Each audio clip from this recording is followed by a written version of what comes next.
Om Swastiastu. Sebelumnya izinkan saya memperkenalkan diri.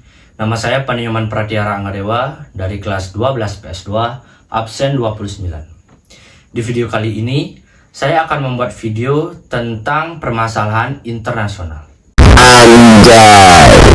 Nah, dari kata internasional kita sudah bisa menyimpulkan kalau masalah ini kawasan lingkupnya atau ruang lingkupnya bukan lagi di kelompok maupun individu, melainkan antar negara, baik itu di bidang sosial, politik, maupun ekonomi.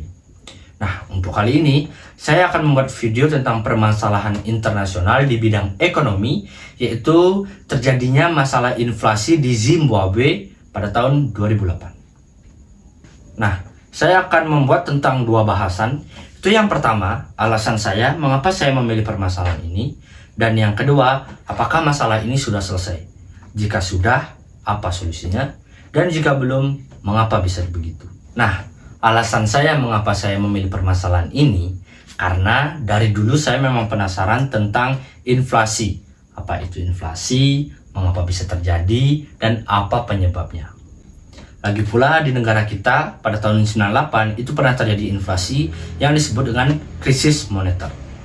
Selain itu juga, saya pernah melihat di Instagram maupun YouTube tentang beberapa negara yang mengalami inflasi sehingga membuat keadaan ekonomi negaranya terpuruk. Seperti topik pembahasan saya kali ini, yaitu Zimbabwe, di mana hiperinflasi atau inflasi yang tinggi yang dialami oleh negara Zimbabwe ini membuat keadaan ekonominya sangat terpuruk. Bahkan ketika masyarakatnya membeli permen maupun satu butir telur saja, itu memerlukan ratusan juta dolar Zimbabwe. Nah, ini juga yang membuat saya semakin ingin untuk mengambil permasalahan ini. Selain untuk tugas sejarah, saya juga memang ingin mencari tahu tentang inflasi. Jadi, hiperinflasi yaitu berarti penurunan nilai mata uang yang sangat tinggi. Hiperinflasi di Zimbabwe ini merupakan hiperinflasi yang terbesar di dunia. Itu sekitar pada tahun 2007 sampai 2009 dan puncaknya 2008. Nah, mengapa hiperinflasi di Zimbabwe ini bisa terjadi? Karena pada saat itu, waktu negara Zimbabwe ini baru-baru merdeka, lalu pertanian mereka masih haknya itu masih dimiliki oleh orang kulit putih yang sempat menjajah. Sehingga dengan keterampilan yang baik, lahan pertanian mereka berguna dan membuat perekonomian di Zimbabwe sempat menanjak di atas. Namun pada saat Presiden Mugabe ini memerintah di negara Zimbabwe, dia membuat kebijakan-kebijakan ekonomi di mana mengusir orang kulit putih yang semulanya memiliki hak dengan lahan pertanian itu menjadi diberikan kepada warga lokal Zimbabwe, sehingga di mana saat itu warga lokal Zimbabwe belum memiliki keahlian di bidang pertanian, sehingga membuat hasil panen menjadi turun merosot, yang dimana awalnya 600.000 ton menjadi hanya 50.000 ton. Dan hal ini juga menyebabkan jumlah ekspornya menjadi menurun, yang dimana awalnya 260 juta US dollar cuma menjadi 20 jutaan US dollar. Nah, karena perekonomian yang merosot dan utang yang banyak, Presiden Mugabe memutuskan untuk memproduksi uang lebih banyak daripada sebelumnya untuk membayar cicilan-cicilan negaranya kepada negara lain. Nah, di tengah kemerosotan ekonomi ini, pemerintahan Presiden Mugabe justru ingin membiayai perang Kongo, yaitu yang meletus pada tahun 98 sampai 2003. Presiden Mugabe ini pun menyuruh untuk bank-bank di negara Zimbabwe untuk mencetak uang sebanyak mungkin karena alasan pembiayaan perang Kongo ini. Nah, akibat penumpukan hutang, anjloknya output perekonomian, melonjaknya pengeluaran pemerintah, banyakkan impor, isi korupsi lagi pemerintahnya. Goblok! Inflasi di Zimbabwe tidak tertahankan. Bahkan pada saat itu 2007, inflasi di Zimbabwe itu mencapai 66.200%. 2008 awal-awal itu mencapai 76.600.000.000%. Bahkan puncaknya itu 89,7 sektiliun persen. Itu pada akhir 2008 kalau nggak salah. Dan itu per bulan ya. Sedangkan perharinya inflasi itu mencapai 98%. Yang dimana setiap hari itu akan ada peningkatan harga 2 kali lipat. Misalnya kita beli air sekarang 5.000, besoknya menjadi 10.000, besoknya menjadi 20.000, besoknya menjadi 40.000. Sampai-sampai pemerintah Zimbabwe itu mengeluarkan mata uang 100 triliun. Bayangkan 100 triliun.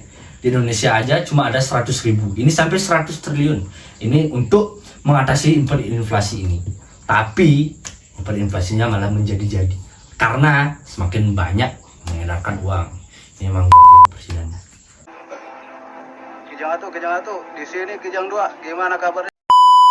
Nah, apa sih tindakan pemerintah Zimbabwe untuk mengatasi hiperinflasi yang mereka alami?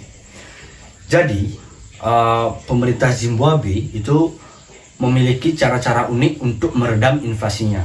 Itu salah satunya Reserve Bank of Zimbabwe atau RBZ, itu bank sentral negara itu mengatakan bahwa akan memperkenalkan koin emas untuk mengekang inflasi yang melonjak di tengah kemerosotan mata uangnya. Nah, koin emas tersebut akan tersedia untuk dijual untuk publik, baik dalam mata uang lokal maupun dolar Amerika Serikat dan mata uang asing lainnya dengan harga berdasarkan harga emas internasional yang berlaku. Ini kata Gubernur Reserve Bank of Zimbabwe, yaitu John P. Mangudia. Nah, setiap koin ini akan diidentifikasikan dengan nomor seri dan dapat dengan mudah dikonversi menjadi uang tunai secara lokal maupun internasional. Uang koin ini akan disebut sebagai koin emas Mosi Owatunya, yang berarti asap yang bergemuruh. Nah, mengapa dinamakan demikian? Karena ini mengacu pada air terjun Victoria yang terletak di perbatasan antara Zimbabwe dan Zambia. Pengumuman ini merupakan bagian dari langkah pemerintah Zimbabwe untuk mengatasi krisis mata uang negara ini. Bulan lalu, tingkat inflasi tahunan mencapai 191,6%. Sementara dolar Zimbabwe telah kehilangan lebih dari 2/3 nilainya terhadap dolar Amerika Serikat sejak awal 2022. Nah, hiperinflasi ini memaksa negara Zimbabwe untuk meninggalkan dolar Zimbabwe pada tahun 2009 dan sebaliknya memilih untuk menggunakan mata uang asing, terutama dolar Amerika Serikat. Selama krisis terburuk, pemerintah berhenti menerbitkan angka inflasi resmi, tetapi satu perkiraan menempatkan tingkat inflasi pada 89,7% dari tahun ke tahun pada pertengahan November 2008. Nah, pada saat itu juga uang kertas 100 triliun dolar milik Zimbabwe dipandang sebagai lambang keruntuhan ekonomi. Mata uang lokal diperkenalkan kembali 1 dekade kemudian, tetapi dengan cepat nilainya kembali menguat. Nah, jadi ya menurut saya inflasi di Zimbabwe ini disebabkan oleh pemimpinnya, Presiden siapa, Mugabe kalau nggak salah.